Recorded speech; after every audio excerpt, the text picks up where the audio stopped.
सोचना चाहिए कि एक पद्मावती ने अपनी इज्जत को बचाने के लिए अपने आप को बहुत सारी महिलाओं के साथ आग के हवाले कर दिया था। क्या हम लोगों को भी प्रधानमंत्री मोदी जी से और माननीय राष्ट्रपति जी से या माननीय न्यायालय से लेटर लिख के आत्मदाह की परमिशन ले लें? विधानसभा में माननीय महोदय ने, खट्टर साहब ने टेबल पीट पीट के ये बात बोला था कि वो नहीं हटाएंगे, नहीं हटाएंगे, नहीं हटाएंगे। किसको नहीं हटाएंगे? उस आदमी को नहीं हटाएंगे जिसने एक बेटी के साथ छेड़छाड़ करी, उसके कपड़े फाड़े, उसके साथ हाथापाई करी। उस मंत्री को पद से नहीं। एक प्रिंसिपल हमें किसे मानते हैं? एक शिक्षा का मंदिर, उस मंदिर का भगवान या उसका हेड देवता जिसको हम कह सकते हैं। एक प्रिंसिपल इस तरीके की घिनौनी हरकतें करता है, इंसानियत को शर्मसार करने वाली हरकतें करता है। बेटियों में से लगभग 50 बेटियों को लेके वो अमृतसर जाता है, टूर लेके जाता है। जब इंटरनल महकमे में कार्रवाई चल रही थी तो वो टूर लेके जाता है। मीडिया के जितने भी साथी आज आप लोग यहाँ मेरे बुलावे पे पहुँचे हैं, आप सब लोगों का बहुत बहुत धन्यवाद यहाँ आने के लिए।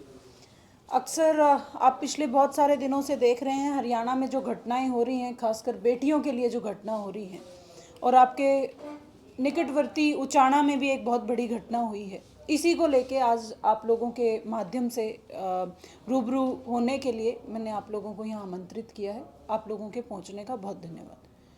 आप लोग देख रहे हैं कि अगर मैं पीछे जाऊँ, एक छोटी सी चीज़ों में अगर हम पीछे से शुरू करते हैं, ये जो माननीय खट्टर साहब की सरकार है प्रदेश में और ऊपर माननीय मोदी साहब की सरकार है, दोनों ही सरकारों में आप लोगों ने देखा है कि किस तरीके से यहाँ पे एक मंत्री, छेड़छाड़ मंत्री जिसको हम कहते हैं संदीप सिंह, उसको किस तरीके से माननीय खट्टर साहब ने, जो हमारे प्रदेश के मुखिया थे, उन्होंने हमारी एक बहन के खिलाफ जो बचाने के लिए, जो एक हमारी बहन ने जो आवाज़ उठाई थी और न्याय की लड़ाई लड़नी शुरू करी थी, किस तरीके से भरी विधानसभा में माननीय महोदय ने, खट्टर साहब ने टेबल पीट पीट के ये बात बोला था कि वो नहीं हटाएंगे, नहीं हटाएंगे, नहीं हटाएंगे।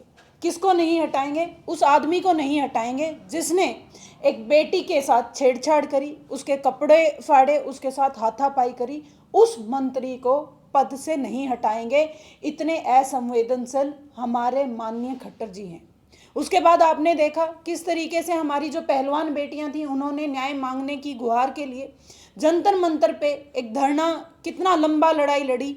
और मोदी सरकार में एमपी, बीजेपी पार्टी के एमपी ब्रजभूषण शरण बोलते हैं कि मुझे हटाने वाला कौन है, और अगर हम देखें तो आज भी वो एज इट इज़ एमपी है। वो बेटियां ज़्यादातर इसी हरियाणा से आती थी। इनफैक्ट उसमें एक माइनर बेटी थी जिसने पोस्को एक्ट के अंडर शिकायत दर्ज करवाई थी, और इतना दबाव बनाया गया उस बेटी के ऊपर कि आखिरी में वो गिव अप कर गई और आखिरी में जाके उसने अपनी कंप्लेंट वापस ले ली। इसी तरीके से आपने देखा है कि कुछ दिन पहले वही पानीपत, जिस पानीपत में हमारे माननीय प्रधानमंत्री मोदी जी ने एक नारा दिया था, बेटी को बचाओ और बेटी को पढ़ाओ, उसी पानीपत में घर में घुस के 3 बच्चियों के साथ एक गैंग रेप हुआ है। क्या इस तरीके की घटना हर रोज हमारे सामने आती रहेंगी? आप अभी देखिए उचाना में एक प्रिंसिपल हमें किसे मानते हैं? एक शिक्षा का मंदिर, उस मंदिर का भगवान या उसका हेड देवता जिसको हम कह सकते हैं। एक प्रिंसिपल इस तरीके की घिनौनी हरकतें करता है, इंसानियत को शर्मसार करने वाली हरकतें करता है। और हैरानी करने वाली बात यह है कि ये हलका हमारे उप मुख्यमंत्री साहब का हलका है, उचाना। आज तक उनकी तरफ से कोई स्टेटमेंट नहीं आई, आज तक खट्टर साहब ने कोई बात नहीं बोली। लेकिन वो बोलेंगे भी किस मुंह से? क्योंकि उन्होंने ही तो ये बात का एग्जाम्पल सेट किया है कि तुम जो मर्जी करो, खासकर बेटियों को तुम जानवरों की तरह ट्रीट करो, तुम जानवरों जैसा बेटियों के साथ बर्ताव करो, मैं बैठा हूं, मैं बचा लूंगा। अगर मैं एक संदीप सिंह को, एक छेड़छाड़ मंत्री को बचा सकता हूं तो मैं किसी को भी बचा लूंगा। हम माननीय मुख्यमंत्री साहब से एक मैसेज चाहते थे कि हम बेटियों, जिस बेटी के ऊपर उन्होंने सत्ता पाई, जिन बेटियों से वोट पाकर उन्होंने सत्ता पाई, महिलाओं से वोट पाकर सत्ता पाई, हम चाह रहे थे कि हमें बचाया जाएगा, हमारी सुरक्षा को सुनिश्चित किया जाएगा, हमें पढ़ाया जाएगा। लेकिन ना तो हमें पढ़ाया गया, ना ही हमें बचाया गया। बचाया किन्हें जाता है? उन हैवानों को बचाया जाता है जो हमारे साथ इस तरीके की हरकतें करते हैं। 31 अगस्त को आपके ही निकटवर्ती उचाना में 15 बेटियों ने उनके स्कूल के प्रिंसिपल के खिलाफ एक लेटर लिखा, प्रधानमंत्री, राष्ट्रपति, महिला आयोग, और उस पे वो लेटर उनके पास, महिला आयोग के पास, मेरी नॉलेज के अकॉर्डिंग 13 सितंबर को पहुंचता है। 14 सितंबर को महिला आयोग उस लेटर को भेज देता है। जो भी कंसर्न महकमे थे, जैसे कि पुलिस महकमा, उनका एजुकेशन महकमा, इस तरीके के सारे महकमों में भेज देता है और इंटरनल एक कार्रवाई शुरू होती है और वो कार्रवाई 1.5 महीने तक चलती है। और उस 1.5 महीने में इस प्रिंसिपल को, इस हैवान को पूरा समय दिया जाता है कि वो अपने इस मामले को दबा ले किसी तरीके से और इस मामले को रफा दफा कर ले।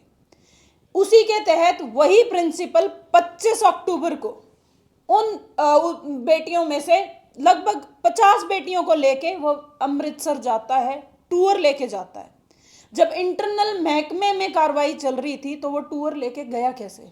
किसने उनको परमिशन दी? और बाकी स्टाफ गया कैसे उनके साथ? बिना परमिशन के क्या एक प्रिंसिपल इतनी बड़ी तोप हो गया कि उसका जो मन हो गया वो कर लिया?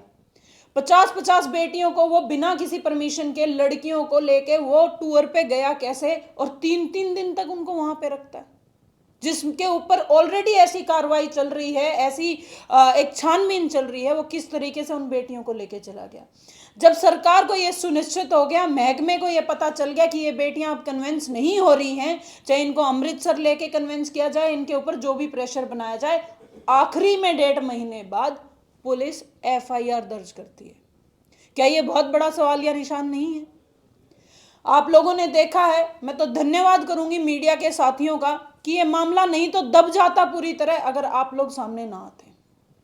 आप लोगों को धन्यवाद है, आप लोगों को साधुवाद है कि आप लोग सामने आए और सही में जो चौथा स्तंभ हम आप लोगों को समझते हैं या बोलते हैं, आप लोगों ने उसे निभाया, इस मामले को सामने लाया। जब 27 अक्टूबर को ये तय हो गया, ये समझ में आ गई सरकार को कि ये मामला अब दबने वाला है नहीं, ये इतनी तूल पकड़ चुका है, इतना इस मामले में सारी चीज़ें, प्रेशर आ चुका है, लोगों का प्रेशर आ चुका है, तो FIR रजिस्टर करी गई। अभी तक भी क्या कार्रवाई हुई है? पोस्को एक्ट के अंडर ये मामला, ये FIR हुई है, लेकिन अभी तक हुआ क्या है? अभी भी उसे पूरा क्या बोलते हैं, दबाने की कोशिश की जा रही है। कुछ सूत्रों के माध्यम से मुझे तो ये भी पता चला है कि पुलिस ने दोबारा से ये बोला है कि दोबारा से जांच करो, दोबारा से पूछो। जब 164 के इतनी बच्चियों के बयान हो चुके हैं, जज के सामने बयान हो चुके हैं, तब भी पुलिस महकमा अपनी उस बात से सेटिस्फाइड नहीं है। आप लोगों के माध्यम से ही मुझे पता चला है कि कुछ बच्चियां सुसाइड तक कर चुकी हैं। सुसाइड होने के बावजूद ये इतना असंवेदनशील मामला है कि बच्चियों की सुसाइडल भी गाय भैंस जैसा नजर आता है। क्या हम लोग जानवर हो गए इस प्रदेश में या इस देश में कि हमारी आवाज सुनने वाला कोई नहीं बचा है? या हमें यह कर लेना चाहिए कि एक पद्मावती ने अपनी इज्जत को बचाने के लिए अपने आप को बहुत सारी महिलाओं के साथ आग के हवाले कर दिया था? क्या हम लोगों को भी प्रधानमंत्री मोदी जी से और माननीय राष्ट्रपति जी से या माननीय न्यायालय से लेटर लिख के आत्मदाह की परमिशन ले लेनी चाहिए? क्योंकि इज्जत तो अब हमारी बची नहीं है, हम तो भेड़ बकरियां हो गए हैं, जिसको जहां चाहा, जिस तरीके से चाहा, जो मर्जी चाहा, जिस इंसान ने कर दिया हमारे साथ। या हम लोग सामने आके लड़ाई लड़ें? वो भी हमारे माँ बाप हमें ये कह देते हैं कि भाई नहीं, तुम चुप बैठो। और मैं ये कह रही हूँ, ये 50 बच्चियों का मामला नहीं है, आप इसके तह तक जाना, ये इतनी बच्चियों का मामला मिलेगा। जिस स्कूल की 2000 बच्चियों की स्ट्रेंथ थी, वहाँ 800 ड्रॉप आउट्स हुए कैसे? बड़ी सोचने वाली बात है। मतलब 50 तो सामने आई हैं, पता नहीं कितनी बच्चियां हैं, क्योंकि हमारे बड़े बुजुर्ग हमें ये बात कह के चुप करा देते हैं, बेटे चुप हो जा, अगर रिश्ता नहीं होगा, अगर शादी नहीं होगी कहीं पे, तो हम कब तक इस शादी के डर से कि हमारी कहीं और शादी नहीं होगी, कब तक इस डर से यहाँ पे चुपचाप बैठे रहें और ऐसे हैवानों का शिकार होते रहें? कहने को तो ये कहा जाता है कि शिकायत पेटी रखी हुई है, कमेटी बनाई हुई है। मुझे एक स्कूल गिनवा दीजिए या एक महकमा गिनवा दीजिए जहां महिलाओं के लिए जो ये शिकायत पेटियां हैं, ये जो रखी गई हैं, ये कहीं पे भी एक्टिव हों। इतने 4800 के आसपास स्कूल बंद हो चुके हैं और जो स्कूल बचे हुए हैं उनको भी सरकार पूरी तरह से बंद करने की प्रयास कर रही है। मैं सरकार से हाथ जोड़ के विनती करती हूं, ऐसे प्रयास ना करे सरकार। हमें वैसे ही आप बता दो कि कहां से जहर उठाना है, हम उठा के वैसे ही खा लेंगे, वैसे ही मर जाएंगे। हमें भेड़ बकरियां मत बनाओ। हम उस जमाने में पीछे चले गए जहां हमने पर्दा प्रथा को शुरू किया था, अपनी इज्जत को बचाने के लिए हमने घूंघट निकालने शुरू करे थे। आज हम उसी जमाने में वापस जा रहे हैं। वहां कुछ और लोगों ने, जिनको हमारी जो ये बीजेपी की सरकार है, हमारे जो ये माननीय मुख्यमंत्री हैं या माननीय बाकी सेंटर की सरकार है, धर्म के नाम पे ये बता देती है कि उन्होंने हमारे साथ बुरा किया। मैं इस सरकार से पूछना चाहती हूँ, ये तो सनातनियों की सरकार है, ये तो वो सरकार है जिस धर्म से हम सब लोग आते हैं, तो हमारी सेफ्टी क्यों नहीं है? या महिलाओं का कोई धर्म नहीं है? महिलाओं का धर्म ये रह गया है या बेटियों का धर्म ये रह गया है कि हम भेड़ बकरियां हैं? या हमारे से हम पैदा हों और हम मर जाएं, उसके बीच में हमारी सुध लेने वाला कोई नहीं है, हमें पैदा करने वाला, और बहुत सारी तो हमसे में से पैदा भी नहीं हो पाती है। मैं तो वो सही में फिर ये जो फासला है हरियाणा में, जो बेटे और बेटी का जो ये रेशो इतना कम है, जो इतना बड़ा फासला है, मैं तो उन माँ बाप को समझदार मानती हूँ जो अपनी बेटी को पैदा होने से पहले ही मार देते हैं। क्योंकि पैदा होके करें क्या हम? ये सारी चीज़ें भाई, स्कूल में हम सेफ नहीं है, कॉलेज में हम सेफ नहीं है, बसों में हम सेफ नहीं है, महकमों में हम सेफ नहीं है, पुलिस महकमे में ही महिलाएं सेफ नहीं है, और तो कहाँ जाएंगे हम लोग? कॉर्पोरेट में नौकरियां करने जाते हैं, हम सेफ नहीं है, राजनीति करने जाते हैं, हम सेफ नहीं है, खेलने जाते हैं, हम सेफ नहीं है, कहाँ जाएं? अरे घर में बैठे तो हम सेफ नहीं है, हमारे घर में घुस घुस के हमें गैंगरेप किया जाता है। तो ये सरकार किस चीज़ के लिए है? तो मैं तो आप लोगों के माध्यम से, आप लोगों से सबसे पहले हाथ जोड़ के विनती करना चाहूँगी, आप लोगों ने जो काम किया है बहुत सराहनीय कदम है, कृपया इस चीज़ को दबने ना दें, आप लोग इसे आगे उठाइए। और सबसे बड़ी बात तो मैं सारी महिलाओं से एक आह्वान करना चाहूँगी, सारी बेटियों से आह्वान करना चाहूँगी, भैन मंडासा मार लो, ई बाम ने बचाने वाले कोई बचे नहीं हैं। अपनी सुरक्षा अपने आप सुनिश्चित करनी पड़ेगी, अपना आंदोलन अपने आप लड़ना पड़ेगा। और अगर सरकार में कहीं भी थोड़ी बहुत संवेदनशीलता बाकी है, या हमें अभी भी इंसान के तौर पे अगर हमें ट्रीट किया जाता है, तो कृपया इस चीज़ को सीबीआई को सौंपा जाए, इस जांच को सीबीआई को सौंपा जाए। क्योंकि यहाँ तो कुछ नहीं होने वाला है, ना यहाँ संदीप सिंह का कुछ हुआ, ना ब्रजभूषण शरण का कुछ हुआ, और इस प्रिंसिपल का भी कुछ हो जाए तो आप लोग भी यही हैं और मैं भी यही हूँ। कुछ नहीं होने वाला इसके साथ भी। ये बेटियां उसी तरीके से, हम लोग कहते हैं ना 2-1 साल में 3-1 साल में ऐसी घटनाएं हो जाती हैं, ऐसे सोच के हम ये घटना को भी भूल जाएंगे, फिर एक और घटना याद आएगी हमें, फिर हम सोचेंगे ये घटना तो वहाँ पे भी हुई थी, जींद में भी ऐसी, उचाना में भी हुई थी। और सबसे बड़ी बात, हमें इस बात को, लड़ाई को लड़ना पड़ेगा, क्योंकि मुझे लगता है राजनीतिक लोगों के तो ज़मीर वैसे ही ख़त्म हो चुके हैं। आज तक कोई भी नहीं बोला इस मामले पर, आज तक कोई भी नहीं बोला। मुझे लगता है उनको तो ये हम लोग भेड़ बकरियां वैसे ही नजर आते हैं। और आप लोगों का कि आप लोग इस लड़ाई को कृपया आप लोग लड़ें, प्रेस के साथी जो अब लोग लड़ रहे हैं आगे भी लड़ें, क्योंकि ये मामला यहाँ तक आप लोगों के वजह से ही पहुँचा है। और जो इसमें सामाजिक संगठन और जो खापें इस लड़ाई को उठा रही हैं, मैं धन्यवाद देती हूँ कि ये वही खापे हैं जिनको सरकारें बदनाम करती हैं ऑनर किलिंग करने के लिए। ये वही खापे हैं जो आज हम बेटियों की सुरक्षा के लिए, आज हमारी सेफ्टी के लिए सामने आ रही हैं। और मैं एक बेटी होने के नाते से, क्योंकि मैं इसी सिस्टम से आती हूँ, इसी हरियाणा से आती हूँ, यहीं पढ़ लिख के गई हूँ, आप अगर इसके तह में जाएंगे, हर स्कूल में ऐसे मामले मिलेंगे। सबसे बड़ी बात, गर्ल्स स्कूल में मेल प्रिंसिपल था ही क्यों भाई? ऐसे अनगिनत तो स्कूल हैं और 6 साल से मेल प्रिंसिपल है वहाँ पे भी। एक क्या 6 साल में उसने 50 बेटियों पे ही बस करी होगी? कितनी सैकड़ों बेटियां होंगी, क्योंकि वो तो हवस का पुजारी हो चुका है, उसे तो हर रोज एक नई लड़की पे उसकी नज़र होती थी। तो वो किस हद तक जाके रुका होगा, हमारे सोचने वाली बात है। आप लोग यहाँ आए, आप लोगों का धन्यवाद। और इस आंदोलन को, इस बात को, इस न्याय की लड़ाई को हमारा समाज जिस तरीके से लड़ेगा, मैं पूरी तरह साथ हूँ। और लड़की होने के नाते से इस मामले में जहाँ तक मुझे लड़ाई लड़नी पड़ेगी मैं लड़ूंगी, और जहाँ तक जाना पड़ेगा हम जाएंगे, क्योंकि हम और एक पद्मावती नहीं बनना चाहते। मैम, वहाँ से उचाना से आप डिप्टी सीएम है सरकार के अंदर, तो उनको भी जांच कुछ करवानी चाहिए, उसके बारे में आप उनको सहयोग करना चाहिए। वहाँ की वो बेटी है और वो डिप्टी सीएम है वहाँ से। वैसे तो जी हरियाणा की बेटी सारे ही हरियाणा की होती है। जी, अपना जो गामराम है, समाज है, हाँ जी हाँ जी, नहीं मैं तो उसी बात पे आ रही हूँ। वैसे तो हरियाणा एक ऐसा समाज है जहाँ हम कहते हैं भाई दी बेटी सबकी सिर की होती है, और हमने वैसा देखा भी है। लेकिन कुछ ऐसे लोग हैं, सरकार में बैठे हुए लोग हैं, जो सरकार के नुमाइंदे हैं, जो सरकार की पहली लिस्ट में आते हैं।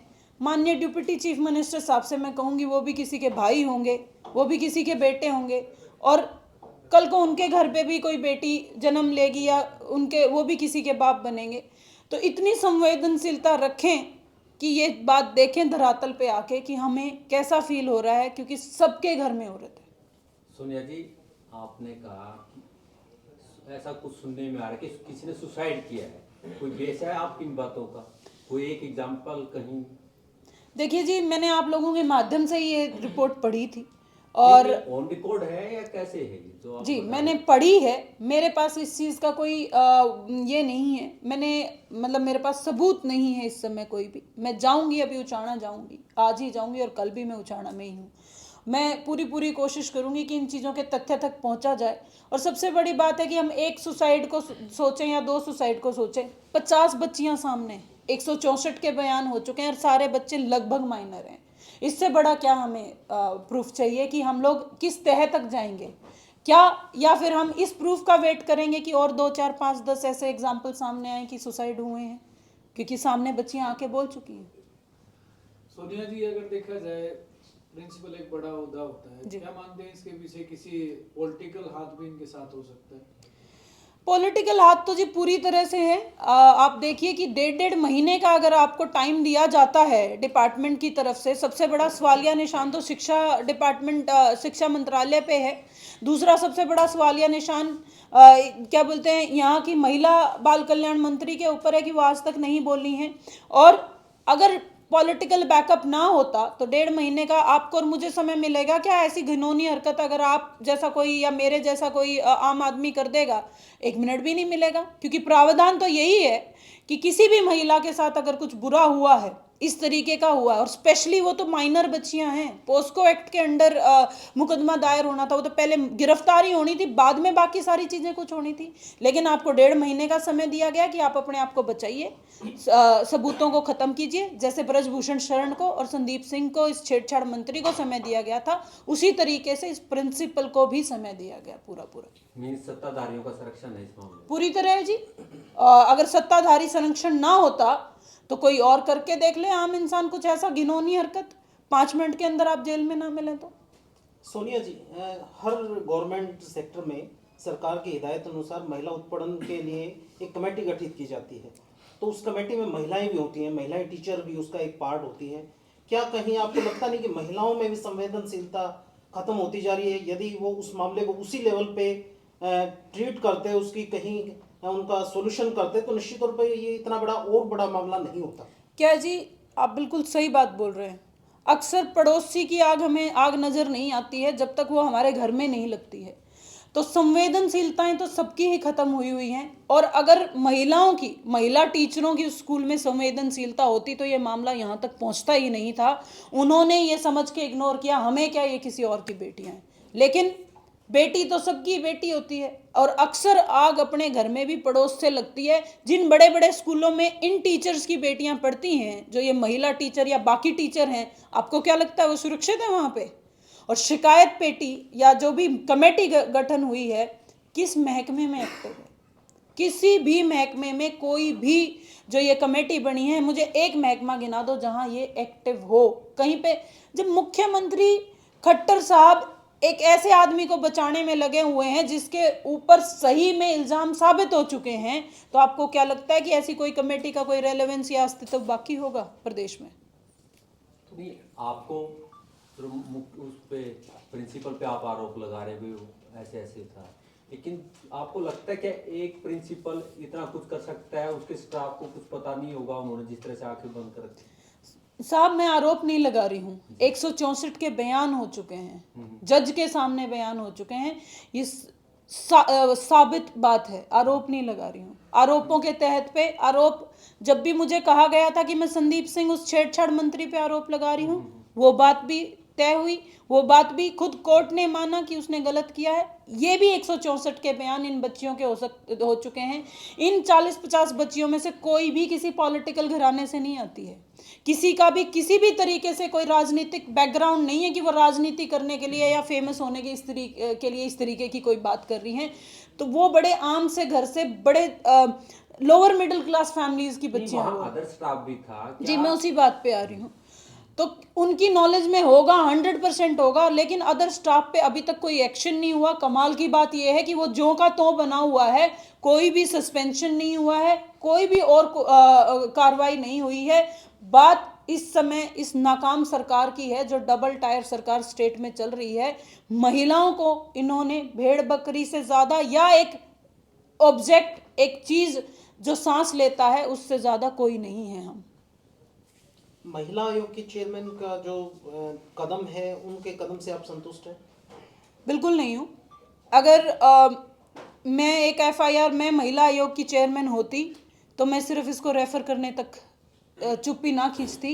मैं इस मामले की तह तक जाके मैं सुनिश्चित करती कि उन बेटियों को न्याय मिला है, क्योंकि ये बहुत पता नहीं किन अनगिनत दर्दों से ये बेटियां गुजरी होंगी। आप सोच के देखिए कि हमारी बेटी के साथ, मेरे घर में अगर मेरी बेटी के साथ ऐसा हो तो मैं उस आदमी को बीच में से चीर दूं, फाड़ दूं, ऐसा मन करता है। तो क्या किस हद तक गई होंगी। क्या मेरा एक कंप्लेंट को साइन करके एक डिपार्टमेंट को रेफर कर देना ही मेरा काम नहीं है, उस मामले को सॉल्व करना मेरा काम है। इसीलिए किसी को उस पोस्ट पे बिठाया जाता है। पूरी तरह से नाकाम साबित हुई है महिला आयोग की जो ये चेयरमैन है।